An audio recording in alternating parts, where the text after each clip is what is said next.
You're a failure. And that's okay. Hi, I'm Dan. And I'm Alicia. And we're failures too. We take a walk back through people's failures and relive the mistakes they made so we all can have more clarity in how to be a better human. Hello and welcome to another creative episode of the 2020 Perspective. I am one of your co-hosts, Dan Newman, and I'm joined by my other co-hosts. Hey. Hi, everyone. My name is Alicia Engel. I am the other co-host of the 2020 Perspective, a podcast where we talk to people about their failures and how their perspective shifted from it and how they learn from their massive failures. Yes, massive failures or small failures or like messy failures that you clean up all like the failure juice that spills on the floor and you're like, oh, sweet, that thing that I needed to know, that's there too. So today we're bringing on a guest. We are bringing on someone who's wildly creative, and I can't wait to ask really awkward questions about failure and creativity to this creativity strategist, which is similar to someone we've interviewed previously on the podcast, and we might bring up our conversation with Brendan Newman sometime later. But let's bring her to the stage and invite Rose Gabler to talk to us about creativity and failure. Hi, Rose. Hello, Dan. Hello, Alicia. Thank you for having me. Oh, we're excited to have you. Yeah, we're pretty excited to talk with you today about creativity and failure. Yes, they go hand in hand, don't they? And before we get to creatively failure soaked, let's warm up a little bit here, okay? Because I've had a day, and I want to do a rosebud thorn with my best buddies here about things that went well, my rose, things I'm looking forward to, the bud, and things that didn't go so well, the thorn. Can I go first? Right. Can I go first? Please. You're itching, so definitely go first. My day started on such a high, and then it became such a dizzyingly low. I started my day, got up early, and went to the rock climbing gym because I'm trying to get into rock climbing. Mm-hmm. And I was excited because today they were having a shoe demo. And like a shoe demo, I had no idea what it was. My assumption walking into the rock gym was, oh, you try on shoes. They help you pick shoes. You buy shoes. Everyone's happy. And so I walked in. I said, I want to check out the shoe demo. They're like, here's the shoe demo. And it was just piles of shoes. And I said, I need like a little help, like beginner here. Don't know how to rock climb. And they said, oh, yeah, you should try like this pair or this pair or this pair or this pair or this pair or this pair. Okay, bye. And then just disappeared. Oh, no. And then I was just left with piles of options, literal piles of options. And I didn't know what to pick. And I got so overwhelmed with all the choices that I just stopped and I just walked out. And that was my thorn for the day. But the rose is that I recovered. I had some awesome conversations. I met with one of my mentees, and I'm here talking about creativity and failure, two of my favorite topics. So that's my rose. Haven't thought of a bud yet, so I'll hand it off to you two. Okay. Rose, why don't you go next? Sure. Okay. So my rose, something that's good that happened, right? Yeah. Mm-hmm. So, well, this is really exciting. Yesterday, I was named as one of the top 20 female entrepreneurs to look out for in 2021. Oh, so, I saw that on LinkedIn or on Facebook. That's amazing. Yeah, I was like, how did this happen? I'm just so thankful. I'm so excited. So that was a super rose. I'm feeling really rosé today. So my bud is what I'm looking forward to, right? Yeah. Well, I've been looking forward to this all day. This has been so exciting. It's my first live interview, so I'm pumped about this. So thank you again. My thorn is that it is summertime and it is cloudy and rainy today, and it has been. It feels like fall in summertime right now in Chicago, and I am not about it. My lips are chapped again, and they shouldn't be. That's the thorn right there, chapped lips. Exactly. Stop, go away, winter. Yeah, not cool. Chicago summers are usually really, really nice. Yes, right? Yeah. For the last few days, it's been pretty chilly, and it's supposed to rain all week. So I don't know. There's something going on. We'll see. Not cool. No. Not cool. How about you, Alicia? What's good? Okay, so my thorn is that I have a sore throat, just kind of stinks. Have a little hairy thing going on. At least it's not COVID. My bud is the July 4th holiday coming up. I'm really pumped to take a little vacation, take some time off of work, going out to Utah, doing some hiking, all things. Very excited about that. And my rose is Rose. I am so excited to talk about Rose and to learn more about creativity and failure and just to do what we're doing right now. So Rose is my rose. Well, okay, you got me jazzed up. My bud is the conversation with Rose. Okay. Okay. I'm excited. I'm ready. So, Alicia and I were thinking before we, sat down with you, we were really curious about your philosophy around creativity, especially through the lens of failure. And, before we dive into creativity and failure, why don't you tell us a little bit about who you are and why creativity is such an important part of your life and your work? Sure. So, I was pretty much born into the art world. My grandfather and my mom are both artists. But I also kind of came from a very unique perspective on art where my grandfather owned the largest, funeral homes in the Midwest. And when he turned 40, he went to the doctor and he was told he had a rare type of leukemia and that he was going to die within months. And he decided that if he lived through that disease, that he was going to sell his funeral homes and start painting for peace, hope, and love and focus on life rather than death. Oh. And he got a second opinion from the Mayo Clinic and they said, you have mono, not cancer. So, right. So I like that opinion. Right. I know. So he sold the businesses and started painting for peace, hope, and love, never taking an art class in his entire life. This was really when self-taught was self-taught, no YouTube, no nothing. So, he just started painting and everybody told him how horrible he was at it and offered to buy him classes and stuff. And he was like, no, if I'm going to be an artist, I don't want to know the rules. I just want to do it my way and be Matt Lamb. So, that's my grandfather. And so I came from a family where creativity was associated with life and business was literally associated with death. So I had a very separate view on creativity and what it meant and how it could apply to me in my life. So I studied art history. I got my master's degree in business of arts and culture.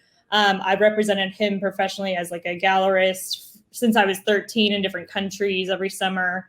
So I've been just heavily involved in the art, in the creativity world, and was really having a hard time trying to find the connection between creativity and other industries.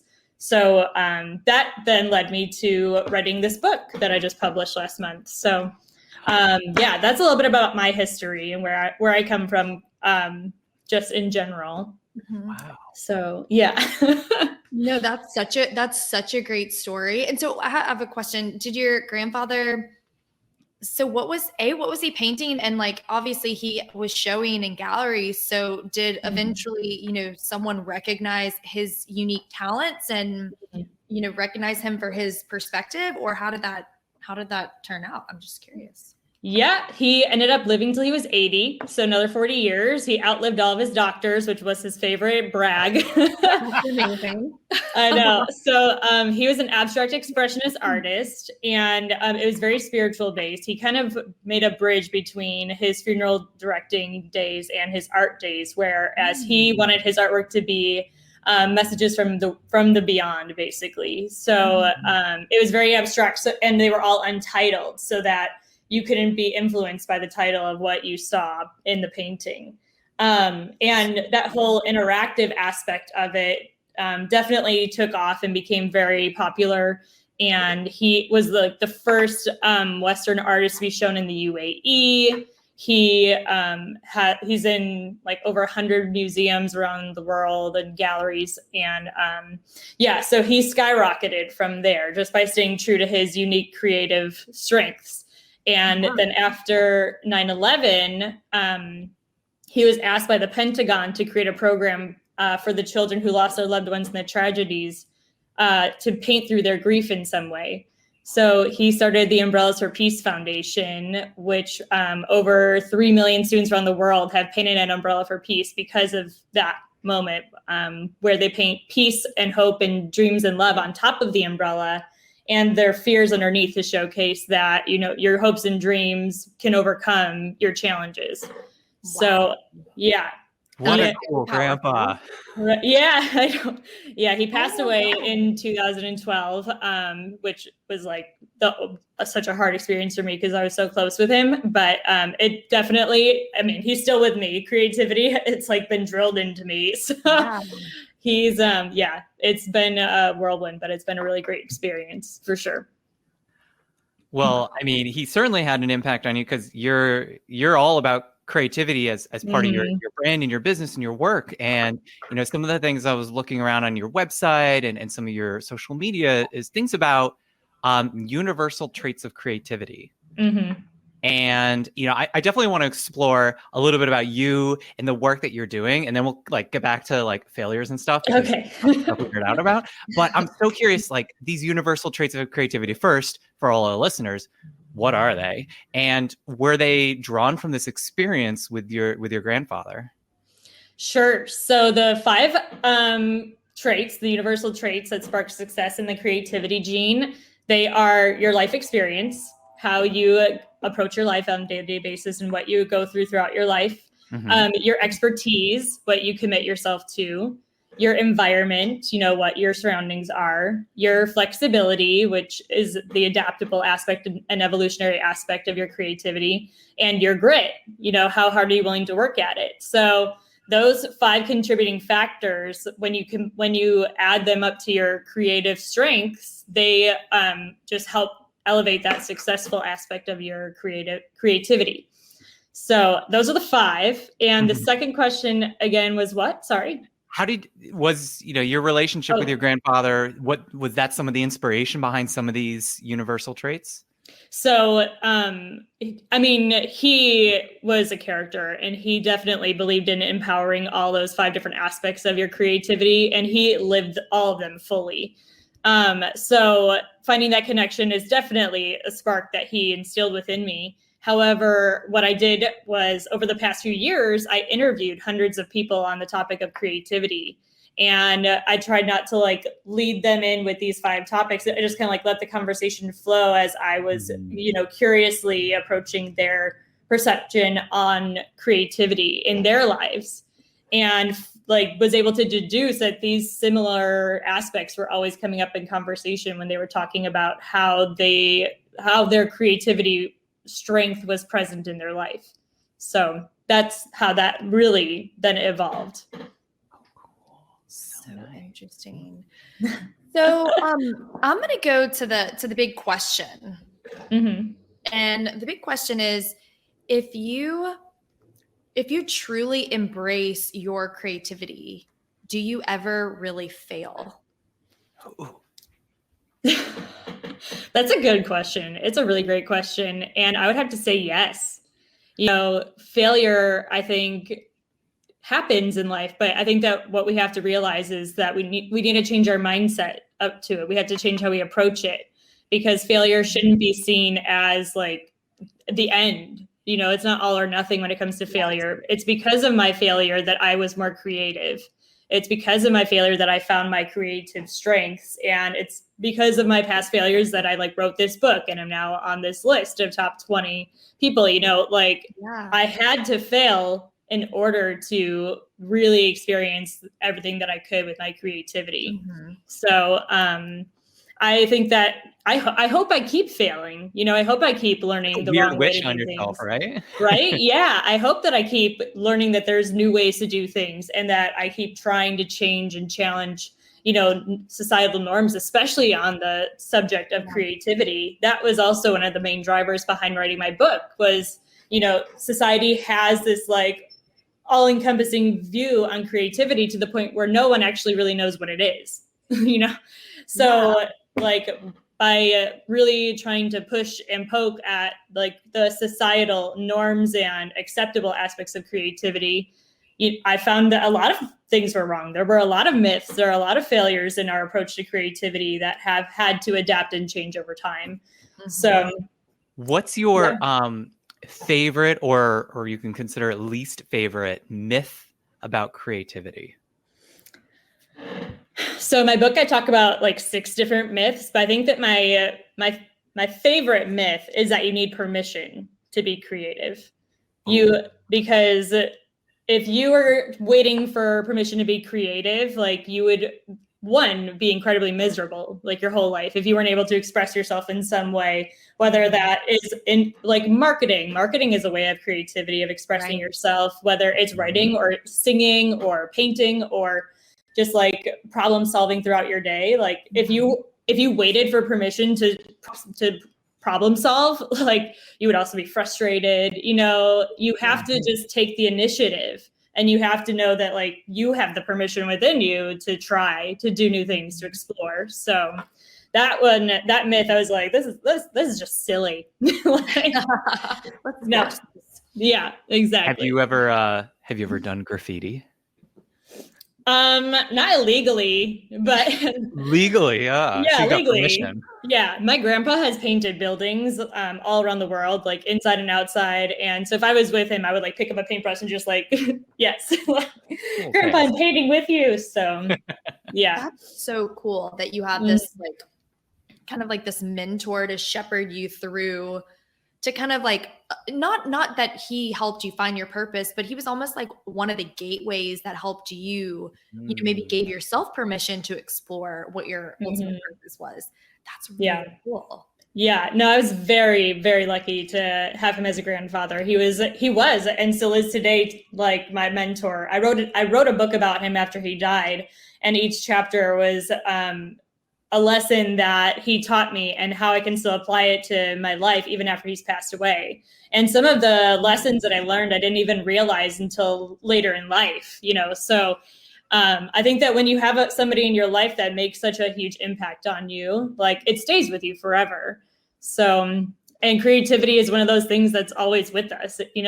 As humans, we're born creative. There's no ifs, ands, or buts about it. So to be able to connect all of that together it's very special to me. I'm very thankful. Yeah. One of the episodes that we, I think the one that I sent you, Rose, where we talked to another person about creativity and failure.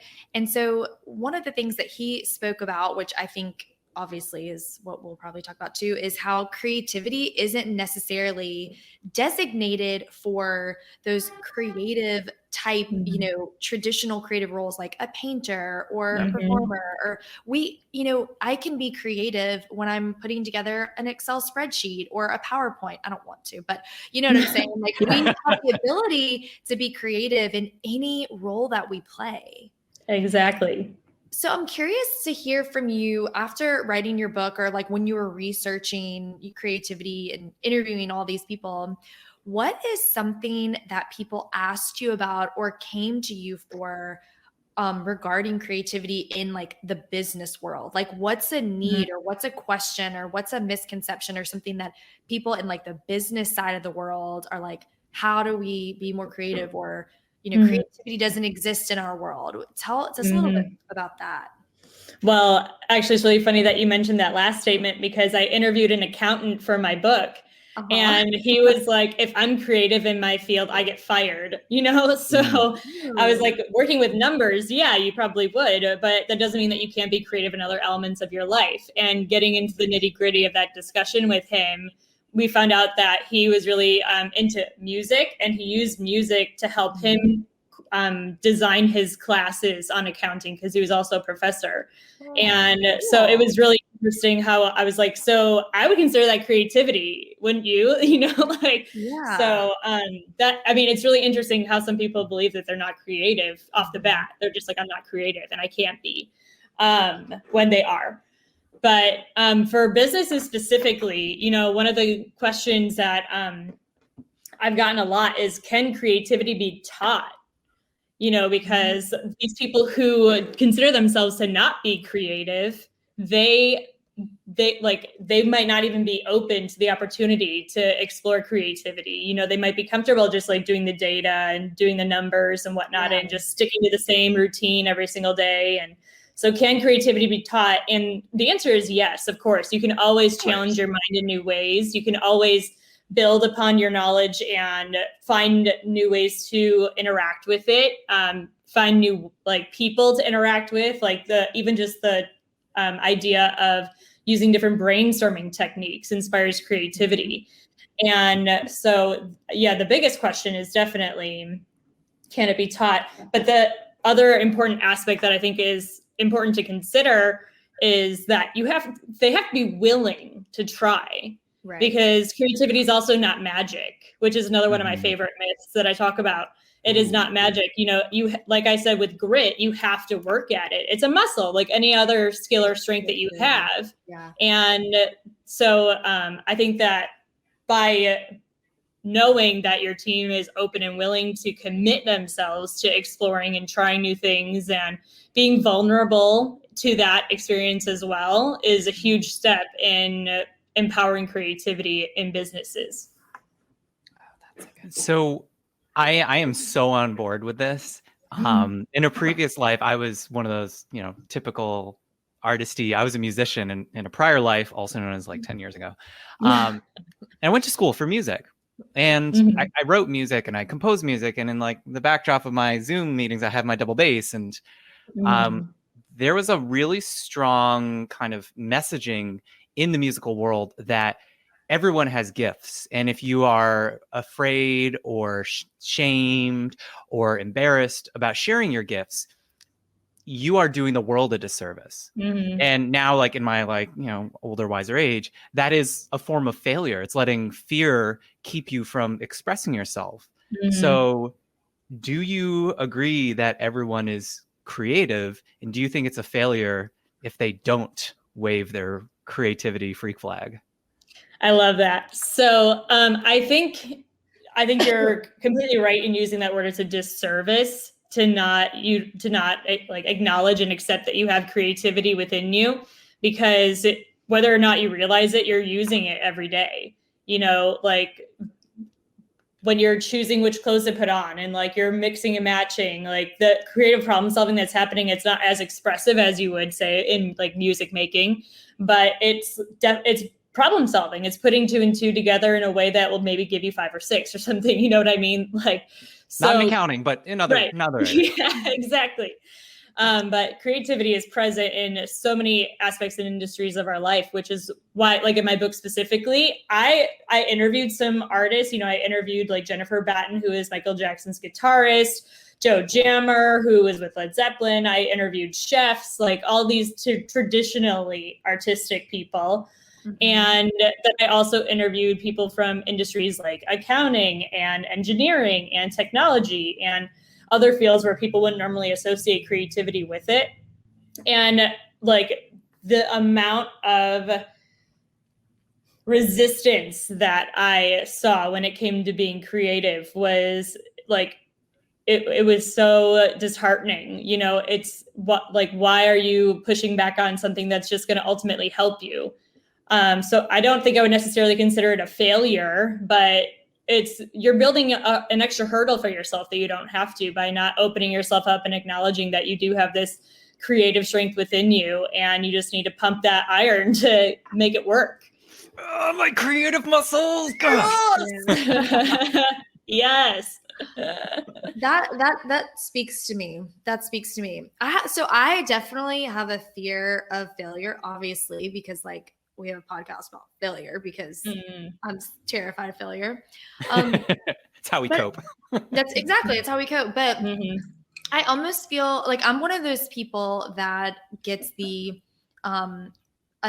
paralysis by analysis. Oh, yeah. Where it's like, I want to write a book and I want to do the podcast and I want to do this and I want to do a speaking engagement. And there's so many things that I want to do creatively that I get locked up and paralyzed and say, okay, well, I don't know which one to do. And you only have so much time in the day. And if a chunk of it is used to do like your job, how do you like get over that? How do you know what I'm saying?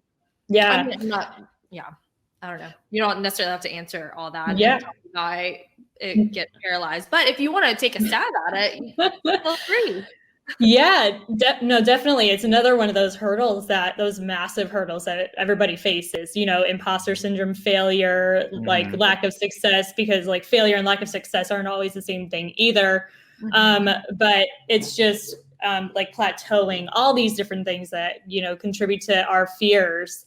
The way that I kind of recommend it also in my book as well is that flexibility aspect of creativity.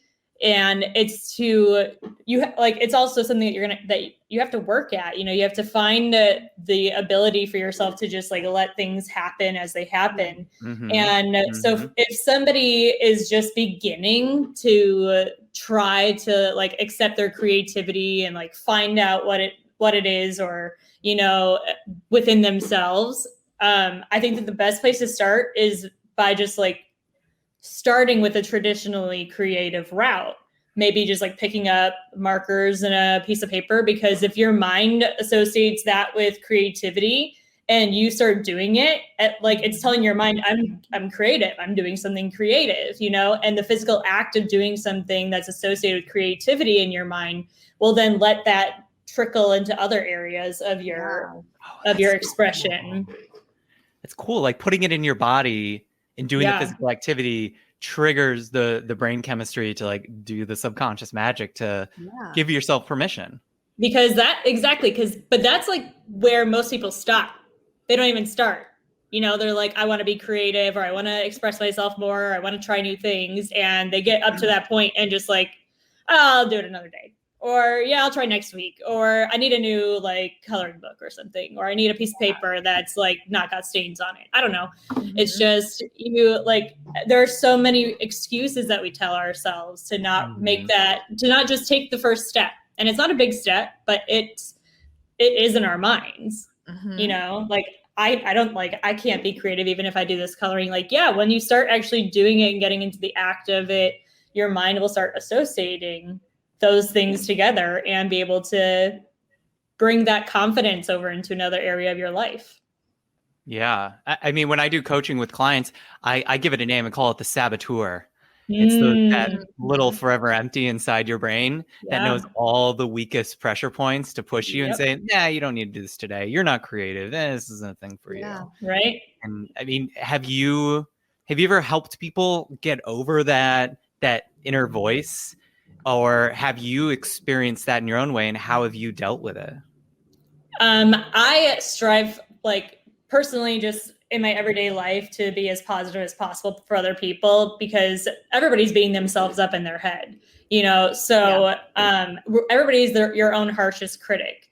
And myself included. I have the saboteur very loud and clear, on a regular basis. And I think for us to deny its existence is also doing us a disservice, because ultimately what that has done, it's giving me the power and strength that I need when I have overcome it. When you do one day of writing, when I was writing my book, and I'm in the middle of writing, I'm like, nobody's going to like this book or whatever. And nobody likes creativity and all this stuff. Then I start writing, I forget about it, once you just get over that hurdle, you get into that flow. Exactly. And it shuts up on its own. It's I can't say anything else now. She's already done it, You did it. So you did it. All right, whatever. Your strengths supersede the negativity. It's your strengths are truly more powerful than the negative voice in your head. Exactly. And to bring this full circle, that's what my grandpa's umbrella was all about, all about being a victim, not a victor, not a victim. Ooh, so gosh, great visual for that. And kind of in the same vein that Dan was just talking about, so many people, right now as we're coming out of COVID, for some people, it was a time when they were really, basking in maybe a new creative outlet that they hadn't explored before. And that's been, a wonderful new chapter for these people. And then for some people, they're feeling the opposite. They're feeling almost completely depleted and drained. And it's harder for them to just start because they're so drained, maybe from all different aspects of their world. And so to engage in something that's going to something maybe that's going to creatively energize them, it's like even harder to get started. Mm-hmm. What do you think you could say to like those kinds of people? Like how can they like somehow get started when they're not even neutral, they're like in the negative of their like creativity? Yeah. So in certain circumstances like this, I felt this way before too. That's why like I'm speaking just from my personal experience in this as well. That's when I spend time really reflecting on how I've been creative in the past. Mm-hmm. Like when were the times that I felt confident and comfortable and excited and motivated, like that exercise in itself gave me so much strength through difficult times that it continues to be one of the exercises that I go back to the most. Mm-hmm. And sometimes maybe it just begins with like, okay, what are some accomplishments that I've had in the past? Like I got a promotion, or I adopted a puppy, or whatever. And then talking about how that positively impacted your life, what led to it. You just kind of make a mind map of those aspects. And because I think reflection is such an important part of developing not only your creative skill, but your confidence, your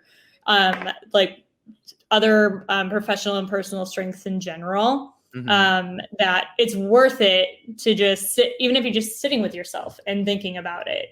Like you automatically just start remembering like, I can do this. I have done this. I can do it again type of mindset. So and it takes no physical effort, right.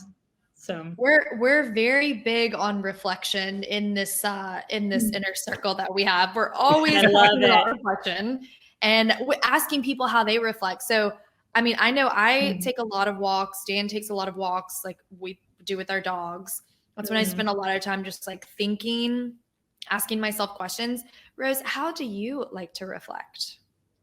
Walking is great. I love the flow that I get into when I'm physically moving as well, because it's one of the main ways that I trigger creativity and spark it in my life as well, because your mind just wanders freely, Yeah. And when you're outside, it literally just feels like there is no box to contain your thoughts. At least that's how I feel. And I've recently just gotten into trying to meditate a little bit. I've never been one to sit still and focus on breathing or all these different things. And I have a neighbor upstairs who's a yoga and meditation instructor. And so she's been telling me all the benefits of it. And I'm like, okay, I'll try. And so now I have like a meditation pillow, and I just am able to sit there and I'm really trying. And I feel like it's working, but I've only been doing it for 2 weeks. So are you using an app or anything like a guided meditation?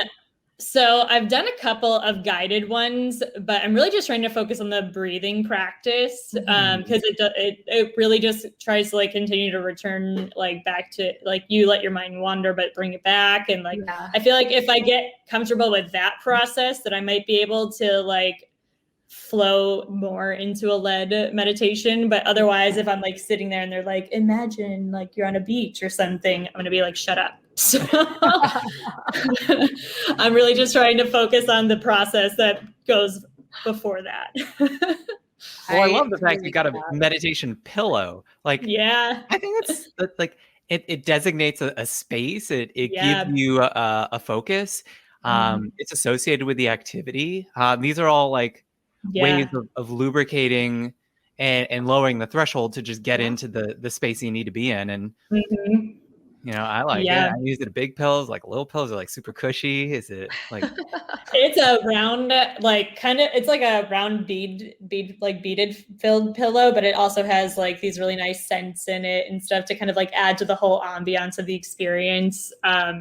So that's been a really interesting addition. I don't know if you've read the book Atomic Habits. Yeah. Because they one of the few things they talks about is make it attractive, make your habits attractive, and make them easy and make them specific. So I'm gonna do my meditation on this pillow that smells like this, and I'll feel like this. It works. So that's what I've been trying to do lately. That's awesome. I love that. I've been also trying to do a little of the meditation. I found if I do it before I get out of bed, when I'm still like kind of asleep, I'm just laying there, but I'm not asleep anymore. That's when I'm like not thinking too much, I think it's called sleeping, Alicia. What? Yeah. I think it's called sleeping. No, I'm not sleeping. I'm like starting to wake up, you know?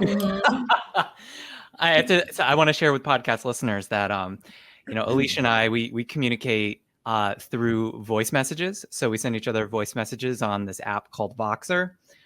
She's the only person I do this with. So that's cool. Yeah, same. But it's like verbal noise. Like you hear people speaking. It's not text. It's like verbal.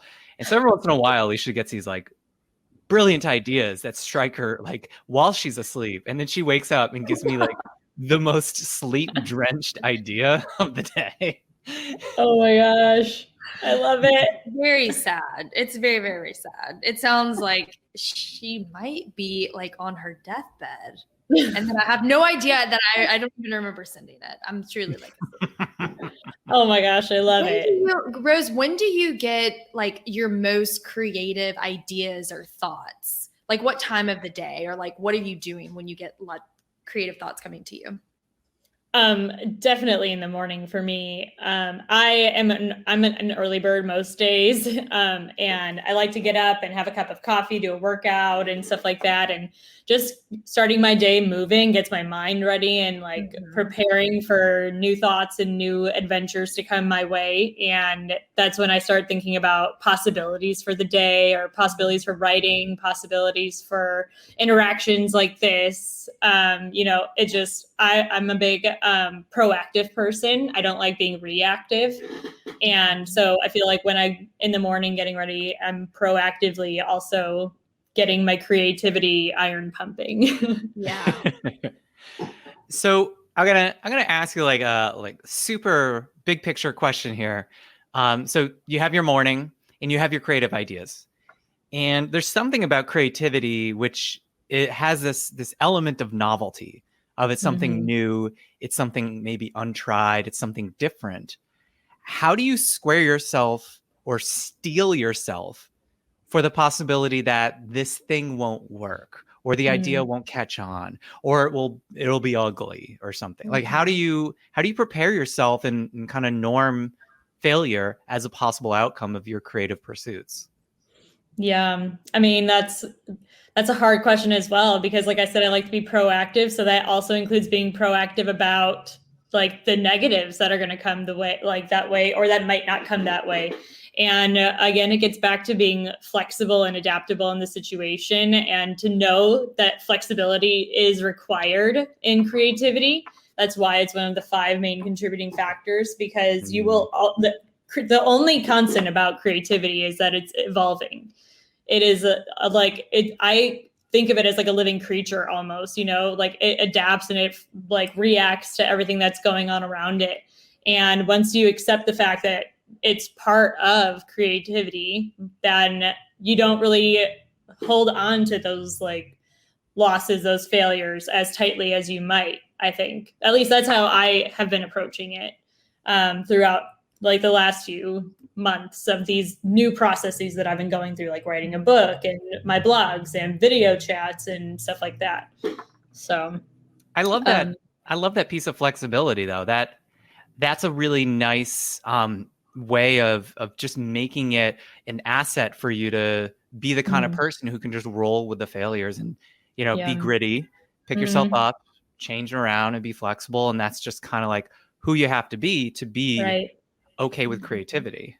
Yeah, because like you're gonna face failures throughout your whole life, whether they're personal or professional. So it's just realizing that like you will go forward. You can figure out a way to get around it, and that's what like your creative superpower is. I define creativity as your unique ability to help produce new results. So like you have these 5 contributing factors that are adding to your unique creative abilities, and that only you have, because nobody's lived your life. Nobody has your mindset or your expertise in the exact same way. Nobody has the environment that you're in, you know, like all these different aspects about you personally contribute to your creativity. And by producing new results, you are just continuing to add to that. That's nice. I'm into it. I'm picking up what you're putting down. Okay. Yeah, I like that. I really like that. You know what's funny is Dan and I talked about this last night about we were kind of like having not a Debbie Downer party, but we were just like talking about some things that were like not going so well, or you know, kind of It like was a thorn party. It was a thorn we party. were having a thorn. We were basking in our thorns. Okay, And, I like it. You know, sometimes it happens, and we were talking about how, you know, what do we have, you know, individually that makes us unique or like uniquely qualified to like offer the things that we want to offer the world, like future clients, like people that we want to serve. Like what makes us different? Like what we want to give or what we want to offer is probably already out there. We're not saying anything different. We're not giving you anything new. And I told Dan, and I'm really telling myself this too, that someone was telling me, a coach was like, you know, we all have you know, you're like what you were saying, your own unique perspective that gives you the ability to like tell this thing that's out there 100 times in the way that you tell it. And it's going to fall differently. And I'm glad that you said that because it makes me feel better that, I mean, like I'm not doing anything probably revolutionary, but I like to think that if I'm going to be successful in what creative outlets I want to, you know, pursue, then it's because of me, like that I'm doing something differently that no one else can do. I completely agree with that. You know, I am not the first person to talk about creativity, and I'm not going to be the last either. I'm not the first person that's like making a new path for creative development in different industries. It's just a unique way of doing it. It's a new way of doing it. And that's the beauty of creativity as well. Like we can achieve similar outcomes in different ways. And what might work for one person one way might not work for another person. Right. Which is conversations that like you and I've had before. It's like just trying to figure out what's best for one person to like what path is best to follow. So I love that. I love that. We have some rapid fire questions. Want to pepper you with? Ready. Just, you know, first thing that pops in your head, just, you know, loosen up. Let's go. Let's be flexible here. All right. Painting or dancing? Dancing. Writing or music? Writing. Backstreet Boys or NSYNC? Backstreet Boys. Yes. Okay. Ugliest creative thing you've done? Oh my gosh. It's actually, I don't think I have it. Oh, I do have it. I can actually show you it. It's my favorite painting I've done with my grandfather. And I call it the boat face painting because I started painting a boat and he was like, this is not a boat. This is a face. So I put it on the wall. Oh my gosh, I'm so excited. Look at it. Oh my gosh. It's a painting that we did together. It looks like, so I see two ear shapes, like a squarish brown thing that has two avocados for eyes with like a big mouth. Yeah. Oh, it is. So this was a boat originally because it was like blue and green in the background. And so I started painting a boat and my grandpa halfway through was just like, stop it. There's no boat. It's a face. And adds in the face. So that I think it's so hideous, but it's one of my favorite things also. It reminds me of SpongeBob in a way. Yeah. It's got like a SpongeBob vibe to it. I love it. I'm going to call it Sponge Matt from now on. That is so good. And yeah, that was like 1998. So I was like 7 years old. I'm not going to be too hard on myself for not being the next Picasso, but I mean, I think that's pretty good for 7 years old. Not bad. Not bad. I think it's cool. One last rapid fire: cat or dog? Dog. I have two. Correct answer. Good. We're all dog people. Good. I love it. We're all dog people. So can I ask you guys a question? Yeah. All right. What do you think is the biggest hurdle that you face in your creativity? Okay, ready.